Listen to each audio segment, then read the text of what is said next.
The first time I wasn't organizing someone else's event. I was planning my own. Saturday morning wedding day. I woke up to a golden sunrise over Knoxville. The boutique hotel suite was everything I had envisioned. Crisp white linens, floor-to-ceiling windows, and the Tennessee River shimmering like glass.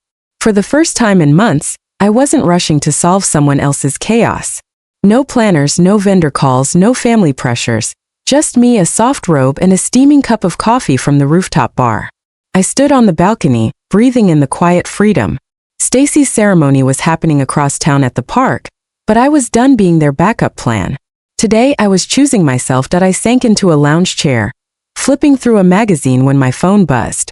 Stacy's name flashed across the screen. I let it ring for a moment, savoring the peace before answering. "Judith, where are you?" she shrieked, her voice sharp with panic. "The caterer's gone, the tables are bare, and kids are running everywhere." Behind her voice I could hear the chaos. Shouting, dishes clattering, someone yelling about napkins. I leaned back, crossing my legs. "Sounds like a mess, sis," I said coolly. "But you didn't ask for my help, remember? You just assumed I'd fix it." She stuttered. "We need you here. This is my wedding." I almost laughed. "You needed a free babysitter and a planner," I said flatly. "Find someone else." I hung up, my heart racing but steady. 10 minutes later George called. "Judith, this is unacceptable," he barked, full of fatherly command. "Get to the park and fix this right now." I pictured him, tie loosened, surrounded by frantic guests. "Fix it yourself, Dad," I replied, calm but firm. "You and Mom decided I was your helper without asking. I'm not coming."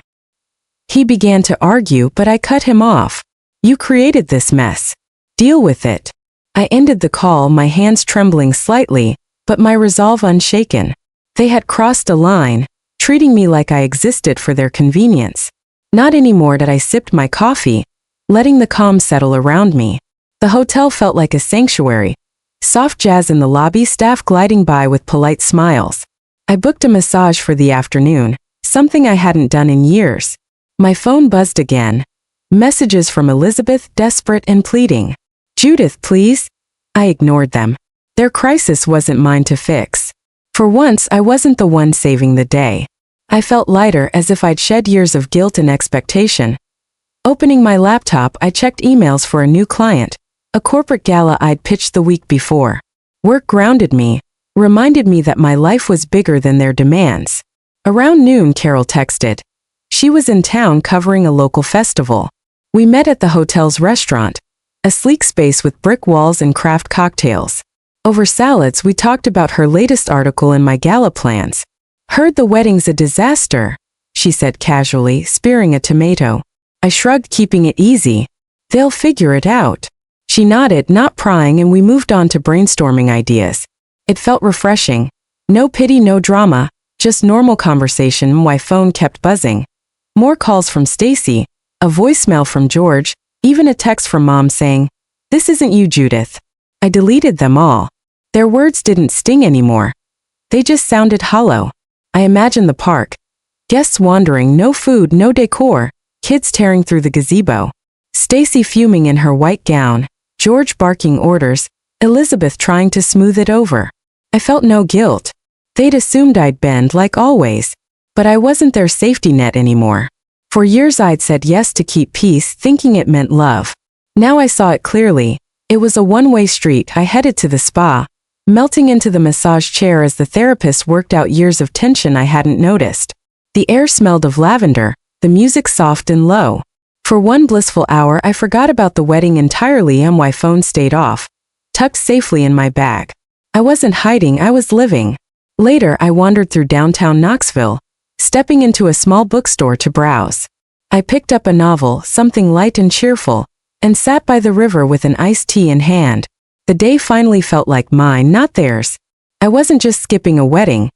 I was rewriting what family meant to me. By evening I was back at the hotel, sipping a cocktail at the rooftop bar.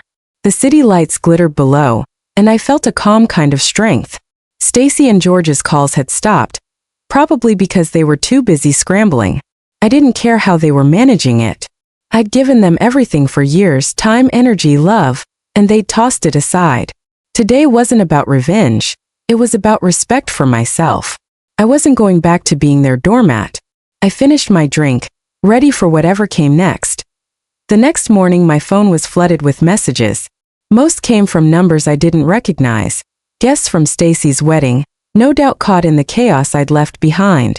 I'd turned my phone off during my spa session, but now back in my suite I scrolled through the texts, each one painting a picture of disaster at Knoxville Park. One message stood out from Pamela Russell, a guest I vaguely remembered as one of Mom's friends. "Judith, this wedding is a mess," her text read. "No food, no decorations, kids everywhere. I don't blame you for staying away." I smirked, picturing Pamela, a no-nonsense mother of two, watching everything fall apart. She'd always been blunt, and her words felt like quiet approval. "They should have respected you," she added. I didn't reply, but her support settled something deep inside me. The park must have been a nightmare. Bare tables, no buffet, just a lonely gazebo standing for months of wasted planning. Another message popped up, this one from my cousin Matthew. "I messed up, Judith," he wrote. "I went along with George's plan at first, but I told him off today. He's furious." I raised an eyebrow. Matthew had been at the house when Stacy, George, and Elizabeth plotted to make me babysit 12 kids. He hadn't spoken up then, but now he was choosing a side.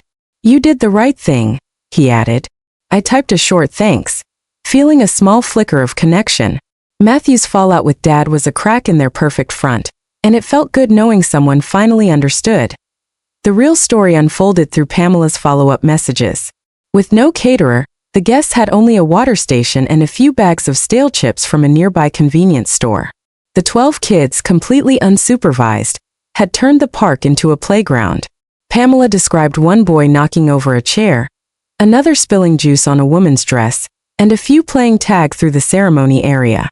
Stacy, in her pristine white gown, was apparently screaming at a vendor over the phone, trying to salvage the day.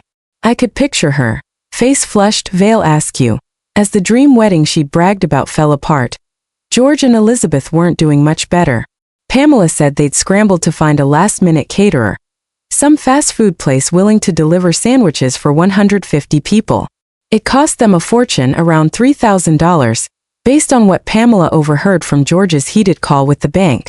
The food arrived late, cold, and barely enough to go around. Guests were grumbling, some slipping away before the toasts even began. Elizabeth tried to play hostess, offering forced apologies, but Pamela said her smile looked brittle, like she knew the day was lost. "Your parents are humiliated," Pamela texted. I leaned back, letting that sink in.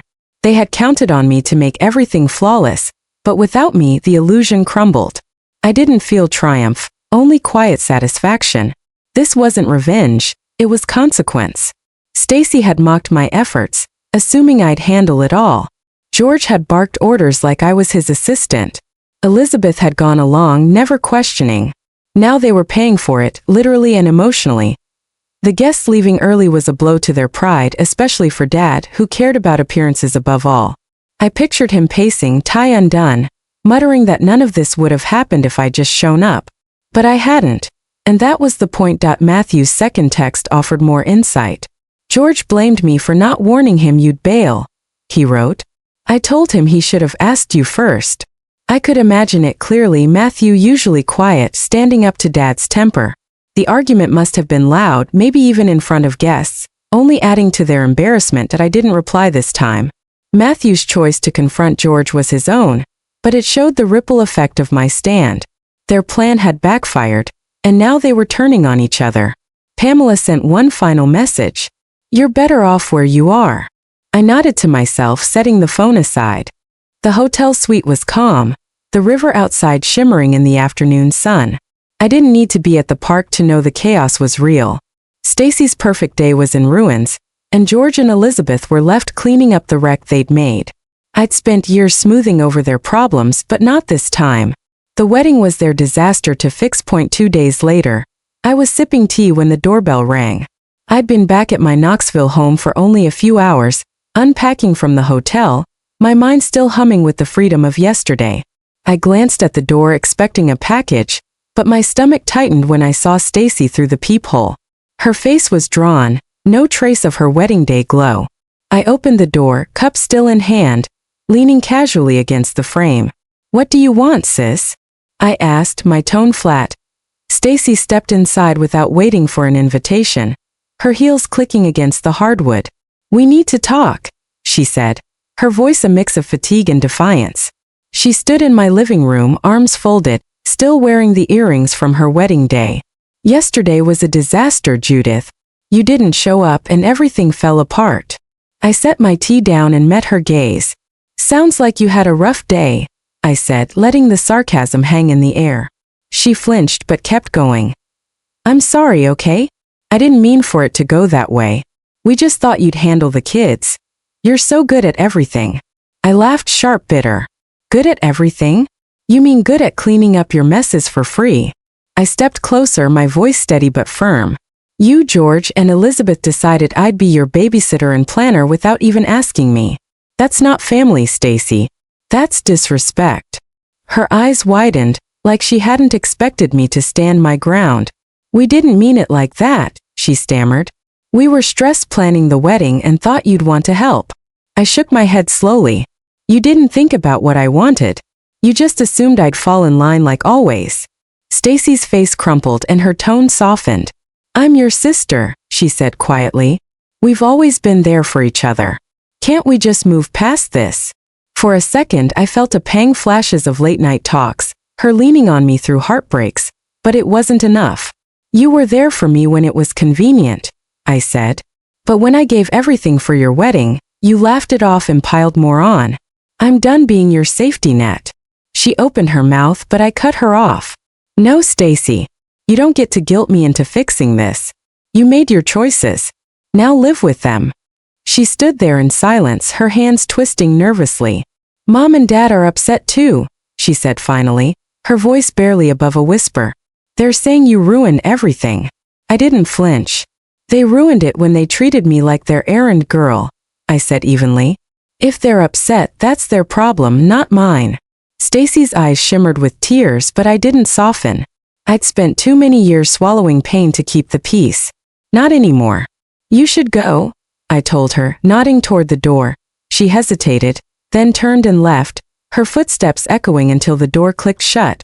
I sank into the couch, the silence heavy but strangely peaceful. I'd stood my ground, and it felt right that my phone rang, pulling me from my thoughts. It was my Aunt Beatrice, her voice warm but steady when I answered. "Judith, I heard what happened," she said. "I'm proud of you." Beatrice had always been the blunt one in the family, never afraid to call out nonsense. "I was at the wedding," she continued. "It was a mess and they deserved it. George and Elizabeth were out of line, and Stacy should have known better." I smiled, her words like a bomb. "Thanks, Beatrice," I said softly. "I just couldn't do it anymore." "You did the right thing," she replied. "They thought they could lean on you forever without giving back. You showed them they can't." We talked for a while. Her stories of the chaotic reception, guests leaving early, and George's red face shouting confirmed everything I'd already heard. But Beatrice didn't dwell on the drama. "Focus on yourself now," she said firmly. "You've got a good head on your shoulders. Don't let them drag you back down." I promised I wouldn't, and when we hung up, her support settled deep in my chest. I sat back, staring at the ceiling. Stacy's visit hadn't shaken me. Her apologies were too late, her excuses too thin. George and Elizabeth's anger didn't faze me either. I'd given them years of my time, energy, and loyalty, and they'd tossed it away like nothing. Beatrice's call reminded me that not everyone in the family saw me as a tool. I felt stronger, ready to close this chapter for good. A week after the wedding, I threw myself into building my own event planning company. The idea had been simmering for months, sparked by the corporate gala pitch I'd sent before everything fell apart. I named it Lane Events, a quiet tribute to my own resilience. I rented a small downtown office with tall windows overlooking Market Square. My first clients were a local couple planning an anniversary party, and their trust felt like a clean slate. I hired a small team, leaned on my years of experience, and poured my energy into every detail: floral arches, curated menus, lighting that shaped the mood. Within months, Lane Events was fully booked with corporate retreats and charity galas. The Knoxville News ran a feature calling my work polished and heartfelt. Each success reminded me I was more than a family errand runner. Meanwhile, Stacy, George, and Elizabeth were still reeling from the wedding's fallout. Beatrice, ever the family truth-teller, filled me in during a coffee catch-up. The botched wedding had cost them far more than money. George's reputation as the perfect host had crumbled. Friends and colleagues stopped inviting him to events, whispering about the disaster. Elizabeth's social circle, usually alive with gossip, grew strangely quiet around her.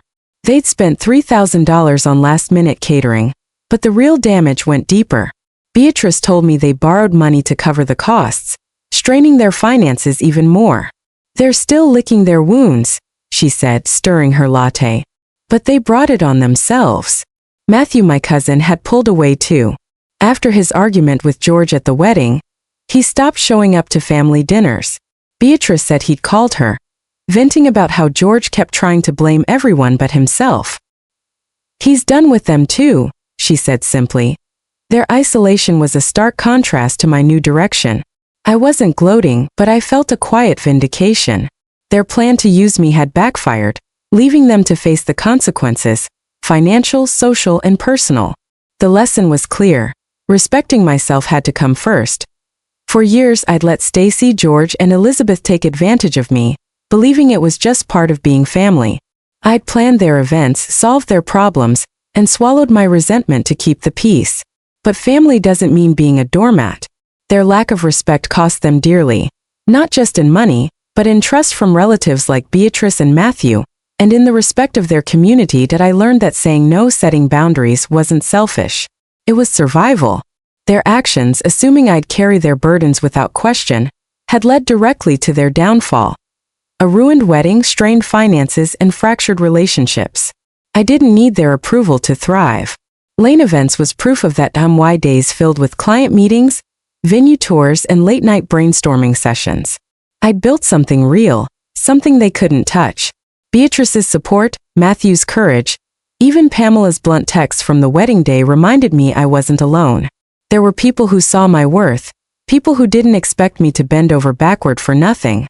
And that was enough. As I sat in my office reviewing contracts for a spring festival, I felt a clarity I'd never known before. Cutting off Stacy, George, and Elizabeth wasn't punishment, it was freedom.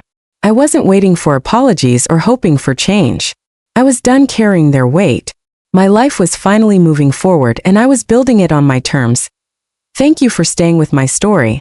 If you've ever had to stand up for yourself, share your thoughts in the comments. Subscribe and hit the bell for more real-life drama.